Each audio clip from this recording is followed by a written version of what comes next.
दोस्तों टीडीएस याद रखना, टैक्स डिडक्टेड एट सोर्स, कौन सा सेक्शन आता है? Section 51, right. और टीसीएस आता है सेक्शन 52, ठीक।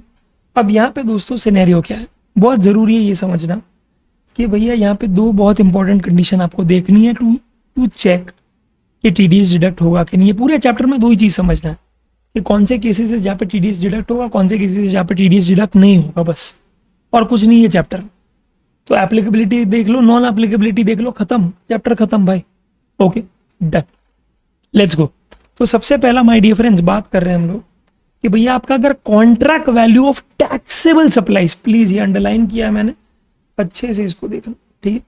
Contract value of taxable supplies जो है, ओके, वो अगर 2.5 लाख से ज्यादा है माय डियर फ्रेंड्स, प्लीज याद रखना, ओके, आप टीडीएस काटोगे, right. This is one of the conditions considering recipient वही है जो हमको चाहिए। कौन है रिसिपेंट? तो दोस्तों रिसिपेंट यहाँ पे है दोस्तों, department of CGSGUT, local authority, government agencies या फिर अथॉरिटी, बोर्ड या बॉडी सेटअप बाय पार्लियामेंट या स्टेट लेजिस्लेचर, ओके, और for that matter any government in which 51% और मोर इक्विटी और control is with the government. Next is PSUs and societies set up by CGSDLA। ये सब specified recipients है my dear friends, okay. CGSDUT, LA, government agency, PSUs, societies जो है by CGSDLA, and दूसरा clearly दोस्तों बात कर रहे हैं हम लोग अथॉरिटी, बॉडी या फिर कोई बोर्ड की जहां पे पार्लियामेंट या स्टेट लेजिस्लेचर का 51% या ज्यादा स्टेक है। ये स्पेसिफाइड रिसिपेंट है। अगर ये रिसिपेंट है तो आगे बात बढ़ेगी। तो पहले सप्लाई में कॉन्ट्रैक्ट वैल्यू होना चाहिए of taxable value more than 2.5 lakh, ठीक है, more than 2.5 lakh, more than 2.5 lakh. तो 2.5 लाख से अगर डॉट है तो भैया टीडीएस नहीं कटेगा और रिसिपेंट यही होनी चाहिए। अच्छा, कॉन्ट्रैक्ट वैल्यू में याद रखना जीएसटी अमाउंट नहीं है, exclusive of GST. GST amount आपको सिर्फ एक ही बार इंक्लूड करना है, वो है कंसाइनमेंट वैल्यू इन ई-वे-बिल। दूसरे सब में it is excluding GST, simple. और याद रखना कॉन्ट्रैक्ट वैल्यू और इनवॉइस वैल्यू दोनों अलग अलग है भाई। कॉन्ट्रैक्ट वैल्यू के मेरा तेरे साथ कॉन्ट्रैक्ट है, पूरे साल में मैं तेरे को 1 करोड़ का धंधा दूंगा, पर मैं अभी तो इनवॉइस क्या है, सप्लायर जो है अभी इनवॉइस रेज कर रहा है 1 लाख, तो पेमेंट भी 1 लाख का ही हो, समझे? यस। और टीडीएस भी क्या है, आप जितना पैसा रिमिट कर रहे हो उतने पे ही कटेगा, सिंपल। टीडीएस कभी भी नहीं कटेगा क्या है ऑन कॉन्ट्रैक्ट वैल्यू, टीडीएस कटेगा ऑन पेमेंट वैल्यू। पर टीडीएस लगेगा कि नहीं लगेगा उसके लिए देखो कॉन्ट्रैक्ट वैल्यू। और एक बार देख लिया कि लगेगा तो फिर फोकस करो कि ये कटेगा किस पे, तो पेमेंट वैल्यू। बस इतना याद रखना, इस पे स्यापा नहीं चाहिए मुझे, ठीक है। और जैसे ही बेटा क्या है रिसिपेंट टीडीएस काटेगा, अगले महीने की 10 तारीख को जमा कर देगा, रिटर्न फाइल कर देगा GSTR 7 में जमा कर देगा। और जैसे ही रिसिपेंट जमा कर देगा सप्लायर के ई कैश लेजर में वो रिफ्लेक्ट हो जाएगा। अब वो जमा करता है CGST SGST तो वहां पे वैसे रिफ्लेक्ट होगा, IGST तो सप्लायर के ई कैश लेजर में IGST में रिफ्लेक्ट होगा, as simple as that, okay. और इसीलिए मैंने ये ट्रांजैक्शन दिखाया कि 10 लाख का कॉन्ट्रैक्ट वैल्यू है, GST 18% है, ओके, पर इनवॉइस आपने 1,18,000 का ही बनाया और रिसिपेंट 1,18,000 ही क्या है पे कर रहा है, और 1 लाख पे उसने 2% काटा है, which is why 98,000 plus GST 18,000 वैसा सी। और 18,000 वो जमा कर देगा एस GST, पर उसको बैंक से 18,000 जमा नहीं करना है, बैंक से वो ई कैश लेजर में 16,000 ही जमा करेगा, बिकॉज 2,000 ऑलरेडी बेटा उसके ई कैश लेजर में एज TDS जमा होगा। तो 18,000 का लाइबिलिटी मीट करने के लिए वो सिर्फ 16 और डालेगा, ठीक है, डन। अच्छा, जैसे ही क्या है दोस्तों रिसिपेंट TDS जमा कर देता है, वो सप्लायर को TDS सर्टिफिकेट दे देगा with in 5 days of remittance of tax. Remittance of tax मैंने जमा किया, फिर भले ही लेट जमा किया, वहां से 5 दिन के मुझे क्या है उसको TDS सर्टिफिकेट दे देना है। अगर नहीं दिया तो भाई लगेगा लेट फी 100 रुपया प्रतिदिन, maximum 5,000 whichever is lower, as simple as that. अच्छा, अगर मुझे जो टैक्स जमा करना है तो अप्रैल में काटा है तो भैया जिस मंथ में काटा उसके अगले महीने की 10 तारीख को जमा करना। अगर लेट जमा किया 18% इंटरेस्ट, और साथ साथ में लेट फी भी लगेगा GSTR 7 लेट फाइल करने का। ये है consequence, as simple as that. अच्छा, कब टीडीएस नहीं कटेगा? जब सप्लाई टैक्सेबल सप्लाई नहीं है, एग्जाम सप्लाई है। दूसरा बहुत मेजर मैटर है भाई। ओके, देख लो क्या कि भैया आप पीएसयू एक दूसरे के बीच में क्या है, सप्लाई कर रहे हैं, या तो डिस्टिंग पर्सन या तो not a distinct person. Distinct person यानी कि एसबीआई, मुंबई एसबीआई कोलकाता के साथ सप्लाई कर रहा है, या फिर एसबीआई ओएनजीसी को दे रहा है। तो यहां पे it is a distinct person, यहां पे it is not a distinct person, doesn't matter, TDS नहीं कटेगा। और यहां पे अपनी ही बिरादरी में क्या है, हम एक दूसरे को सप्लाई कर रहे हैं, यानी सीजीएसडी को कर रहा है, एसजीपीएसयू को कर रहा है, पीएसयू सोसाइटी को कर रहा है, सोसाइटी लेट्स से एलओ को कर रहा है, खत्म, ये केस नहीं है TDS. Okay, and last my dear friends is this, please इसको चेक करना मत भूलना, बहुत इंपॉर्टेंट है। ओके, सुनो क्या है, देखो भाई, अगर सप्लायर है, रिसिपेंट है, सप्लाई होगा, ठीक है। अभी सप्लायर का लोकेशन है महाराष्ट्र, प्लेस ऑफ सप्लाई है महाराष्ट्र, रिसिपेंट भी है महाराष्ट्र, ठीक है। तो मुंबई से क्या है, पुणे गुड्स भिजवाए थे मैंने, तो अकॉर्डिंगली सब महाराष्ट्र में है भैया। तो इस केस में सिंपल सा सिनेरियो है, मैं obviously CGST and Maharashtra SGST ही लगाऊंगा, 9% करेक्ट।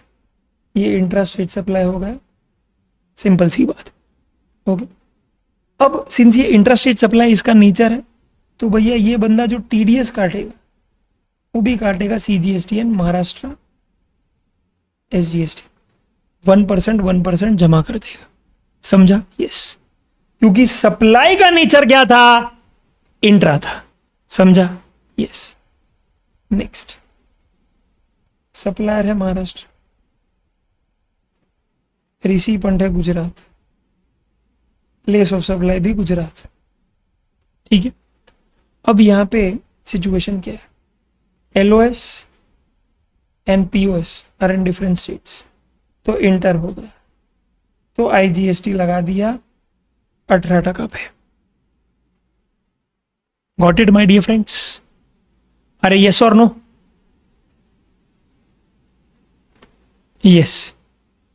तो भैया यहां पे ये अपना टीडीएस भी काटेगा आईजीएसटी के बेसिस पे 18%, आई एम सो सॉरी 2%, ठीक है।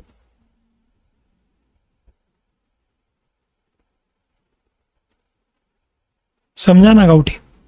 चलो डन। अब लास्ट, सप्लायर है, रिसिपेंट है, एलओएस महाराष्ट्र, पीओएस भी महाराष्ट्र, पर एलओ आ रहा है कहां पे, गुजरात। अब यहां पे सिचुएशन क्या है कि सप्लायर तो चार्ज कर देगा सीजीएसटी और महाराष्ट्र एसजीएसटी 9%, ठीक है। रिसिपेंट को सबसे पहले तो आईटीसी का मिलेगा ही नहीं, बिकॉज वो बैठा है कहां पे, गुजरात। तो ये तो मैंने आईटीसी की बात की, टीडीएस की कुछ बात ही नहीं की, समझ, ठीक है, आईटीसी की बात। पर जब भी क्या, रिसिपेंट को आईटीसी नहीं मिलेगा। और आईटीसी क्यों नहीं मिलेगा, बिकॉज आप जमा कर रहे हो ये पैसा महाराष्ट्र गवर्नमेंट के पास, और खुद रजिस्टर्ड आप किसके साथ, गुजरात के साथ, क्या घंट नहीं मिलेगा आईटीसी यार, समझा? यस। अब इसका रियल सिचुएशन देखो कि यहां पे फिर भी अगर बोला होता कि टीडीएस काटना है भाई, तो क्या सिचुएशन होता, राइट? रिसिपेंट टीडीएस काटता, सीजीएसटी 1%, गुजरात एसजीएसटी 1%, तो ये जमा किसके पास होता, गुजरात स्टेट गवर्नमेंट के पास, बिकॉज वो जहां रजिस्टर्ड है वो काट के वहीं जमा करेगा, और कहां करेगा। बट याद रखना, सप्लायर को अपने ई कैश लेजर में कुछ भी नहीं दिखाई देगा, उसको बेटा टीडीएस के कॉलम में कुछ भी नहीं दिखाई देगा। क्यों? क्योंकि जो पैसा तूने जमा ही किया है गुजरात के पास, वो महाराष्ट्र के पास कैसे रिफ्लेक्ट होगा, सवाल ही नहीं होता। इसके लिए ये सप्लायर का कॉस्ट बन जाएगा, और सप्लायर का कॉस्ट बन जाएगा तो सिंपल सी बात है माय डियर फ्रेंड्स, उसकी खटकेगी कि भैया 2% भी 2% मैं क्यों कटवाने दूं, it's huge amount in crores. तो गवर्नमेंट ने बोला फिर एक काम कर, सप्लायर को अपसेट नहीं कर सकते भाई, इस केस में आएगा ही क्या फिर, नो टीडीएस। ठीक है, done, that's it my dear friends, that's it, okay done.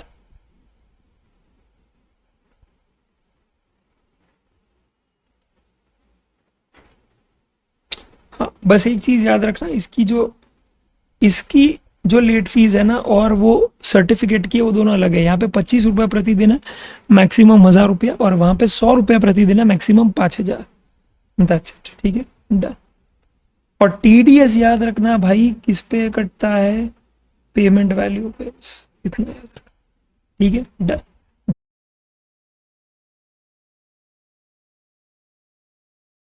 तो दोस्तों शुरू करते हैं एक नए क्यूएनए के साथ जिसका नाम है TDS and TCS. Yes my dear friends, बहुत इंपॉर्टेंट क्वेश्चंस को लिया है, और बस ये 4 से 5 क्वेश्चन जो मैं करवा रहा हूँ वो कर लो, यानी कि टीडीएस टीसीएस पूरा शॉर्ट हो गया, बड़ी शॉर्ट हो गया।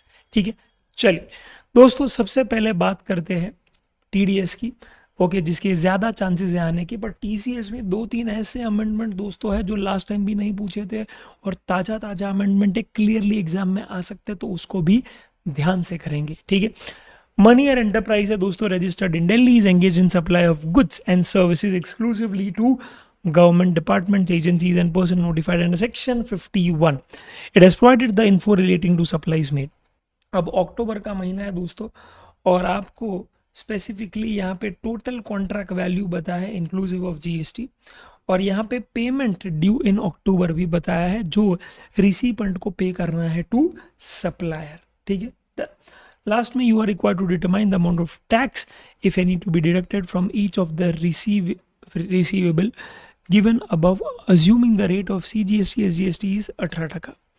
Will your answer be different if Maniyar was a combo tax payer? ठीक है, वो बाद में डील करेंगे, पर सबसे पहले दोस्तों 7 एडजस्टमेंट है, सबके बारे में एक एक कॉमेंट करते हैं। ठीक है, पर वो कमेंट करने से पहले भी मैं हमेशा क्या है आपको ये बता देना चाहता हूँ कि भैया जब भी टीडीएस का क्वेश्चन आता है माय डियर फ्रेंड्स, तो ये आपका उत्तरदायित्व होना चाहिए माय डियर फ्रेंड्स कि भाई आप यस आप ही माय डियर फ्रेंड्स, आपको चेकलिस्ट मेंटेन करना पड़ेगा, ओके, जिसमें आपको 3-4 चीज़ें देखनी पड़ेगी, और वो सेटिस्फाई हो जाती है, उसके बाद कंक्लूड कर दो कि कटेगा, टीडीएस कटेगा मेरे दोस्त। सबसे पहले ओके याद रखना माय डियर फ्रेंड्स, बहुत ज़रूरी है कि आपका जो कॉन्ट्रैक्ट वैल्यू है, यस इनवॉइस वैल्यू नहीं, contract value should be exceeding 2.5 lakhs। ठीक है, and they should clearly be my dear friends exclusive of GST. तो जीएसटी कंपोनेंट अगर उसके अंदर है तो निकाल देना। ठीक है, ओके, और कॉन्ट्रैक्ट वैल्यू यहाँ पे बहुत इंपॉर्टेंट है, किसका होना चाहिए, ऑफ टैक्सेबल सप्लाईज। तो अगर एग्जाम सप्लाईज अगर दे रहे हैं तो भैया उसमें टीडीएस का कोई क्वेश्चन नहीं आएगा। ठीक है, दूसरा जो रिसीपेंट होना चाहिए माय डियर फ्रेंड्स, बहुत ज़रूरी है कि भैया वो स्पेसिफाइड रिसीपेंट होना चाहिए। ठीक है, उसका लिस्ट दोस्तों हम लोग एक बार देख लेंगे, आप टेंशन मत लेना। ठीक है, and third my dear friends, okay, बहुत ज़रूरी है ये समझना कि आप कोई एक्सेप्शन में तो नहीं आते जो टीडीएस के अंदर कवर्ड है। ठीक है, और फाइनली जब डिसाइड कर ही दिया है कि टीडीएस काटना है, तो एक बहुत इंपॉर्टेंट पॉइंट जिस पे मैक्सिमम लोग दोस्तों गलती करते हैं दोस्तों, वो है कि टीडीएस वो लोग काट देते हैं, ओके, वो लोग डिडक्ट कर देते हैं इडियट की तरह कॉन्ट्रैक्ट वैल्यू पे, जो सही नहीं है। टीडीएस डिडक्ट होगा ऑन पेमेंट वैल्यू, कि जितना अमाउंट रिसीपेंट ने पे किया है सप्लायर को उतने अमाउंट पे ही कटेगा टीडीएस। समझू? यस, इसीलिए दोस्तों वो पेमेंट ड्यू वाले का कॉलम बहुत ज़रूरी है, बिकॉज अगर आपने डिसाइड कर दिया ना कि टीडीएस कटेगा, तो फिर पेमेंट वैल्यू पे काटना। तो टीडीएस कटेगा कि नहीं कटेगा उसके लिए कॉन्ट्रैक्ट वैल्यू, और डिसाइड कर दिया कि यस कटेगा, तो फिर पेमेंट वैल्यू पे 2% मार देना, क्योंकि 2% जीएसटी है। ओके, जीएसटी क्या, टीडीएस है, टीडीएस का रेट है इन जीएसटी। ठीक है, डन। तो बस ये चीज़ें क्या इस तरह से अगर आप करेंगे तो पक्की बात है दोस्तों, कोई दिक्कत नहीं आएगी। अच्छा, ये हो गया। मैं आपको दिखाना चाहता हूँ भी मेरा डायग्राम, जहाँ पे दोस्तों मात्र एक पेज में हम लोगों ने पूरा टीडीएस चैप्टर निपटा दिया है, जो आपको लास्ट दिन पे बहुत काम लगेगा। यस दोस्तों, टीडीएस का चार्ट प्रकट हो चुका है और ये एक पेज में पूरा टीडीएस निपटा दिया है माँ कसम। ठीक, तो दोस्तों यहाँ पे सिनेरियो कुछ ऐसा ही है। ओके कि बॉस सिंपल है, रिसिपेंट कौन है? Recipient my dear friends department of CGSGUT, local authority है, गवर्नमेंट एजेंसीज है, पब्लिक सेक्टर यूनिट्स है। उसके बाद दोस्तों बहुत ज़रूरी है समझना कि पार्लियामेंट स्टेज लेजिस्लेचर या फिर okay any government in which 51% और more or 50% of more equity और control in is with the government, या फिर society setup by CGSGLA under society registration act. इनमें से कोई भी दोस्तों अगर आपके सामने दिख जाता है एज अ रिसिपेंट, वो स्पेसिफाइड रिसिपेंट की लिस्ट में आएगा एंड अकॉर्डिंगली रिसिपेंट टीडीएस काटेगा। अगर आप देखेंगे कहीं पे भी यहाँ पे प्राइवेट एंटिटीज नहीं, तो रिसिपेंट अगर लिखा रिलायंस लिमिटेड, अदानी लिमिटेड, तो भैया नहीं आएगा टीडीएस का प्रोविजन। क्यों? क्योंकि वो स्पेसिफाइड रिसिपेंट की लिस्ट में ही नहीं है। क्या बड़ा नहीं है? Okay yes my dear friends, ठीक है। ओके तो ये बात यहाँ पे तय रही दोस्तों। और दूसरा एक और चीज़ याद रखना दोस्तों, एक्सेप्शन में कौन आएगा? एग्जाम सप्लाईज टीडीएस नहीं कटेगा। दूसरा जो है my dear friends very important, no TDS shall be deducted जब LOS and POS is in same state and LOR is in different state. Reason इसका बहुत बहुत ज़्यादा सिंपल है। फॉर एग्जाम्पल आप समझिए LOS and POS is in state A, यानी कि लेट्स से महाराष्ट्र पकड़ लेते हैं, तो क्लियरली दोस्तों ये इंट्रा स्टेट सप्लाई हो जाएगा और CGST प्लस महाराष्ट्र SGST लग जाएगा, राइट? ये केस ठीक है। अब रिसिपेंट आपका बैठा है कहाँ पे? Let's say for example Delhi में, तो होगा क्या माय डियर फ्रेंड्स? होगा क्या? होगा ये काटेगा तो रिसिपेंट ही TDS, राइट? तो रिसिपेंट जब TDS काटेगा माय डियर फ्रेंड्स, ओके, तो आप समझिए कि रिसिपेंट वो काटेगा in the form of TDS 1%, right, and 1%। तो 1% वो डिपॉजिट करेगा CGST में, 1% वो डिपॉजिट करेगा Maharashtra, I am so sorry, 1% वो डिपॉजिट करेगा दिल्ली SGST का, दिल्ली स्टेट गवर्नमेंट के पास। ठीक है, क्यों ऐसा किया? बिकॉज आपने ही कंक्लूड किया कि ये सप्लाई कौन सा था? Intra, right? तो रिसीपेंट ने क्या CGST और अपना SGST लगा दिया जहाँ पे वो रजिस्टर्ड, और वो रजिस्टर्ड है दिल्ली में, तो उसने जमा करवा दिया। अब होगा क्या कि आपने तो जमा करवा दिया CGST CG के पास और दिल्ली SGST दिल्ली के पास। अब सप्लायर जब अपना ई कैश लेजर देख रहा है, उसको तो दिख ही नहीं रहा है कुछ। अरे उसको तो दिख ही नहीं रहा है। कैसे दिखेगा बेटा? क्योंकि आप दोनों अलग अलग गवर्नमेंट के साथ रजिस्टर्ड हो, तो होगा क्या? वो सप्लायर के ई कैश लेजर में दिखेगा ही नहीं, और इसीलिए वो सप्लायर का कॉस्ट बन जाएगा, जो सप्लायर को अच्छा लगेगा नहीं। इसीलिए सप्लायर मुहिम छेड़ेगा कि यह क्या कर रहा है मोदी जी, यह क्या कर रहे हो मोदी जी, राइट? तो बेटा ऑब्वियसली वो भड़क जाएगा। बिकॉज चलो यार 1 लाख पे 1% 1000 होता है, 2% 2000 होता है, चलो राइट, बिकॉज 2% पूरा ही नहीं मिलेगा, आप ऐसा समझ लो। पर जब करोर्स या 100 ऑफ करोर्स में दोस्तों बातें जाती है, तब वैल्यू बहुत ही ज़्यादा हो जाता है।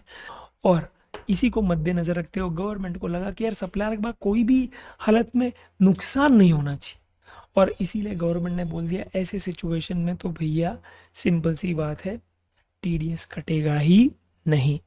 ओके, और अगर आपने प्लेस ऑफ सप्लाई चैप्टर मेरा अच्छे से पढ़ा है, राइट, और वहाँ से आप आ रहे हो, तो वहाँ पे भी दोस्तों सिंपल सी बात है। ओके, मैंने एक और चीज़ समझा है, प्लेस ऑफ सप्लाई और ITC चैप्टर में भी मैंने इस चीज़ को एम्फोसाइज किया था कि जब ऐसा कोई चीज़ हो जाता है, राइट, तो आज बंदा CGST और राइट महाराष्ट्र SGST लगा था, अब रिसिपेंट आपका है रजिस्टर्ड पर्सन है दिल्ली, उसको ITC भी नहीं मिलता, तो जो GST लगाया इसने उसका रिसिपेंट को ITC भी नहीं मिलेगा। मैं TDS की बात नहीं कर रहा हूँ, मैं ये 18% की बात कर रहा हूँ जो आपने चार्ज किया, 9% CGST, 9% महाराष्ट्र SGST। क्यों? क्योंकि रिसिपेंट महाराष्ट्र में रजिस्टर्ड नहीं है, दिल्ली में है, और आपने लगा दिया है महाराष्ट्र SGST। तो रिसिपेंट पे तो कर देगा, पर सप्लायर जमा कहाँ करेगा? वो CGST, CG के पास, महाराष्ट्र SGST महाराष्ट्र गवर्नमेंट के पास। तो रिसिपेंट है दिल्ली के साथ रजिस्टर्ड, पर पैसा चला गया उसको अपनी नहीं कोई और स्टेट गवर्नमेंट के पास, तो उसको कैसे मिलेगा ITC? नहीं मिलेगा, नहीं मिलेगा, नहीं मिलेगा। समझू ने? यस। ओके, तो बस यही बोलना चाहता था दोस्तों। तो ITC भी नहीं मिलेगा, और ऐसे सिचुएशन में रिसिपेंट जहाँ TDS जमा करेगा सप्लायर के ई कैश लेजर में रिफ्लेक्ट ही नहीं होगा। बस ये मिलता जुलता पॉइंट था थोड़ा बहुत, तो बता दिया मैंने। आई होप यू अंडरस्टैंड, उसका रैशनल बता दिया, ठीक है। हाँ, पर दोस्तों ऑब्वियसली अगर क्या है, सप्लायर का लोकेशन है गुजरात, ये है महाराष्ट्र में, और रिसिपेंट भी महाराष्ट्र में, तो यहाँ पे लग जाएगा आईजीएसटी। रिसिपेंट वो आईजीएसटी जमा कर देगा महाराष्ट्र गवर्नमेंट के पास, और सिंपल सी बात है सप्लायर के ई कैश लेजर में भी ओके ई कैश लेजर के बैलेंस में आईजीएसटी 2% जमा हो जाएगा। ठीक है, ये केस तो पहला वाला हो सकता है, दूसरा वाला हो सकता है, पर तीसरा वाला नॉट पॉसिबल। ठीक है, नेक्स्ट माय डियर फ्रेंड्स, अगर अपनी ही बिरादरी में ट्रांजैक्शन हो रहा है, यानी कि एक पीएसयू दूसरे पीएसयू के साथ सप्लाई कर रहा है, अब वो या तो डिस्टिंक्ट पर्सन हो सकता है यानी अपनी ही ब्रांच, जैसे एसबीआई महाराष्ट्र, एसबीआई गुजरात, या फिर वो एसबीआई और ओएनजीसी और सेल, भेल और गेल, राइट, ये सब भी हो सकता है। ठीक, या तो फिर क्या, जो स्पेसिफाइड रिसिपेंट है वही अपने आप के बीच में सर्विस दे रहे हैं, लोकल अथॉरिटी सीजी को दे रहा है, सीजी पीएसयू को दे रहा है, पीएसयू को ऐसी गवर्नमेंट अथॉरिटी एंटिटी को दे रहा है जहाँ पे 51% से ज़्यादा गवर्नमेंट ओन कर रहा हो, तो अपनी बिरादरी में क्या ही काट, अपनी बिरादरी में ये सब को एक्सेप्शन बना दिया है और टीडीएस कटेगा ही नहीं। ठीक है, डन। तो ये सब चीज़ें मोटा मोटी बस याद रखना, अब बेटा याद रखना। Okay, yes. तो दोस्तों सबसे पहले तो माँ कसम आप थ्रेशोल्ड लिमिट ही चेक करो कि आज सबसे पहले याद रखना कि आप कहाँ हो, तो याद रखना आप okay Manihar enterprise registered in Delhi engaged in supply of goods, तो आप एज अ सप्लायर दोस्तों दिल्ली में हो। ठीक है, यस, और ये सब ट्रांजैक्शंस हुए हैं आपके साथ। ठीक है, डन। अब केस क्या है, supply of stationery to fisheries department Kolkata 2,60,000। अभी 2,60,000 है, तो ये अमाउंट 2,50,000 के बहुत करीब है दोस्तों। आपको पता है जीएसटी का रेट 18% है, तो आज क्लियरली इसमें से 20% आप निकालोगे, यानी 18% निकालोगे टू बी वेरी प्रिसाइज, तो 2,50,000 के नीचे ही जाएगा, इसमें कोई बड़ी बात नहीं है। अभी क्या अमाउंट आता है देखना है, तो 2,60,000 डिवाइड बाई 100 मल्टीप्लाई बाय 100 कर लो यार, मिल जाएगा, तो नहीं लगेगा, नहीं यहाँ पे टीडीएस नहीं कटेगा। Second, supply of car rental service to municipal corporation, यहाँ पे भी रिसिपेंट वही है जो हमको चाहिए, राइट। अब यहाँ पे 2,95,000 है, तो यहाँ पे क्या है, बड़ा अमाउंट है थोड़ा, 2,50,000 से थोड़ा दूर है ये, पर फिर भी क्या है, अगर आप निकालोगे इसका 18% तो डायरेक्ट 250 आता है दोस्त। यस, मैंने कैलसी पे करके देखा है बेटा, हाँ फालतू का टाइम पास करना नहीं अपने, तो 2,50,000 डॉट आता है बेटा, पर बोला क्या, कॉन्ट्रैक्ट वैल्यू शुड एक्सीड, क्या बड़ा एक्सीड 2,50,000, पर ये तो डॉट 2,50,000 है माँ का सब। ओके, इसीलिए क्लियरली ये कंडीशन सेटिस्फाई नहीं करता, नहीं लगेगा TDS. Third, supply of heavy machinery to PSU, recipient वही है जो अपने को चाहिए, पर ये लोकेटेड कहाँ पे, उत्तराखंड। अब यहाँ पे दोस्तों आप समझो, एलओएस तो ये है, एलओआर है अपना UK, supply of heavy machinery to PSU located in UK, तो आज पीओएस भी आ जाएगा यूके। क्यों my dear friends, because movement of goods terminate हो रहा है यूके में, तो प्लेस ऑफ सप्लाई 10(1)(a) के तहत यूके आ जाएगा। यहाँ पे LOS and POS different state, तो भैया मैं तो लगा दूंगा आईजीएसटी, तो टीडीएस भी यहाँ पे लगेगा ऑन आईजीएसटी। और थ्रेशोल्ड लिमिट क्लियरली 2,50,000 से एक्सीड करता है, इसका अगर 18% भी निकालो माय डियर फ्रेंड्स, तो मेरे हिसाब से 5 लाख आ जाएगा, यस। और 5 lakh exclusive of GST amount है, which is more than my dear friends 2.5 lakh, तो टीडीएस कटेगा, यस। रिसिपेंट अपने को जो चाहिए है, यस। क्या वो एक्सेप्शन वाले में आता है, एलओएस पीओएस वाले में नहीं, बिकॉज एलओएस पीओएस अलग अलग स्टेट में, एक स्टेट में नहीं है। ओके, और दूसरा सिंपल सी बात है माय डियर फ्रेंड्स, यहाँ पे लिखा ही है इंक्लूसिव ऑफ जीएसटी एंड ये सब टैक्सेबल सप्लाईज है। अब ये निश्चय होगा टीडीएस कटेगा, यस। किस पे कटेगा, पेमेंट वैल्यू पे कटेगा, तो बेटा वो 25,000 पे कटेगा सीधा 2%, यानी था जैसे 500 रुपया, यस। ओके, तो 500 रुपया दोस्तों आईजीएसटी आ जाएगा। Next, supply of taxable supplies to Delhi office of national housing bank, a society established by government under society registration act. तो दोस्तों यहाँ पे भी एलओएस क्या है, दिल्ली, पीओएस क्या है माय डियर फ्रेंड्स बताइए, दिल्ली, और एलओआर भी दिल्ली। तो क्लियरली दोस्तों यहाँ पे ओके वो वाले एक्सेप्शन में तो आप आओगे नहीं। थ्रेशोल्ड लिमिट का क्या सीन है, 6,49,000, खत्म बात, अरे खत्म, सिंपल सी बात है। 2,50,000 से कोसों ज्यादा है, और 6,49,000 की बात नहीं कर रहा हूँ, 6,49,000 डिवाइडेड बाय 118 मल्टीप्लाई बाय 100 की बात कर रहा हूँ मैं, यस। अरे यस, तो क्लियरली यहाँ पे सिंपल सी बात है माय डियर फ्रेंड्स, टीडीएस कटेगा। क्या 6,49,000 पे कटेगा, नहीं, ओके। 50,000 पे 1% सीजीएसटी, 1% एसजीएसटी, 500, ठीक है, यस। नेक्स्ट, फिफ्थ वाला point, Interior decoration of Andhra Bhavan located in Delhi. Service contract is entered into with the government of Andhra Pradesh. Registered only in Andhra. अब यहाँ पे देखो सीन क्या है, LOS क्या है, दिल्ली, POS क्या है. तो बेटा POS यहाँ पे अगर आप देखेंगे, ठीक है, तो इंटीरियर डेकोरेशन ऑफ आंध्र भवन लोकेटेड इन दिल्ली. तो दोस्तों यहाँ पे 12(3) के तहत आ जाएगा place of supply, that place with the location of immovable property situated. नहीं तो दिल्ली में, तो दिल्ली आ जाएगा ना 12(3) के हिसाब से. पर दोस्तों LOR कहाँ थी, AP में थी. तो LOS and POS same state, LOR in different state, LOR in different state. Okay, और मैक्सिमम ये इमूवेबल प्रॉपर्टी वाले सिनेरियो में ही होगा बेटा, उसमें ही क्या ऐसा आंसर आता है. ठीक है, तो यहाँ पे क्लियरली माय डियर फ्रेंड्स, भले 12,39 दोस्तों 2,50,000 से ज़्यादा, पर ये तो एक्सेप्शन में आ गया ना भाई, तो यहाँ पे तो TDS कटेगा ही नहीं. ओके, और उसका रीज़न आप जानते हैं. Supply of printed books and printed post cards to west Delhi post office out of contract value 9,72,000. Okay, value for supply of books which is exempt 7 lakh और टैक्सेबल है 2,72,000. अब सुनो ध्यान से सुनो, 9.72 है, राइट, करेक्ट. तो 9.72 माई डियर फ्रेंड्स, उसमें से 7 लाख तो है एग्जेम्प्ट, बात खत्म, उसको निकालो. अब 2,72,000 की बात करें तो डिवाइड बाय 18% आप करोगे तो सिंपल सी बात है, लॉजिक देता हूँ मैं. 2,95,000 का 18% जब हम लोगों ने उसमें से निकाला तो 2,50,000 डॉट आया, तो ये तो वैल्यू उससे कम है, तो उससे 18% निकालेंगे तो ऑब्वियसली 2,50,000 से कम ही अमाउंट आएगा ना. अभी वो क्या आएगा आप देख लो भाई, उसे मुझे फर्क नहीं पड़ता.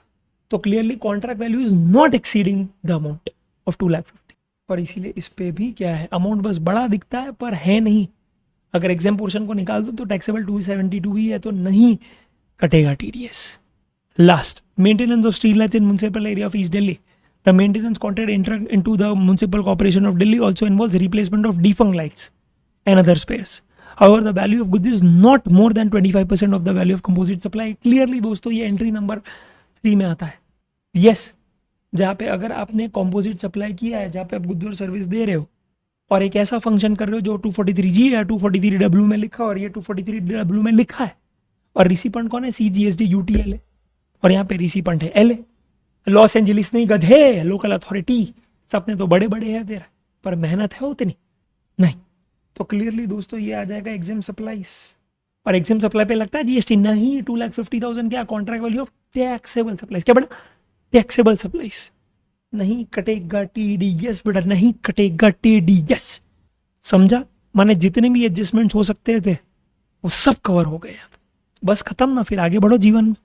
नेक्स्ट, ठीक है, तो PSU ये अपने CG के डिपार्टमेंट को सर्विस दे रहा है for supplying goods worth ₹3,50,000. PSU argues that no tax is deductible on this by the CG department as it's located outside the state of UP and therefore it's not liable to tax under CGST, SGST, and it's a local levy, and IGST deduction is not applicable if located in another state other than the state in which department is registered.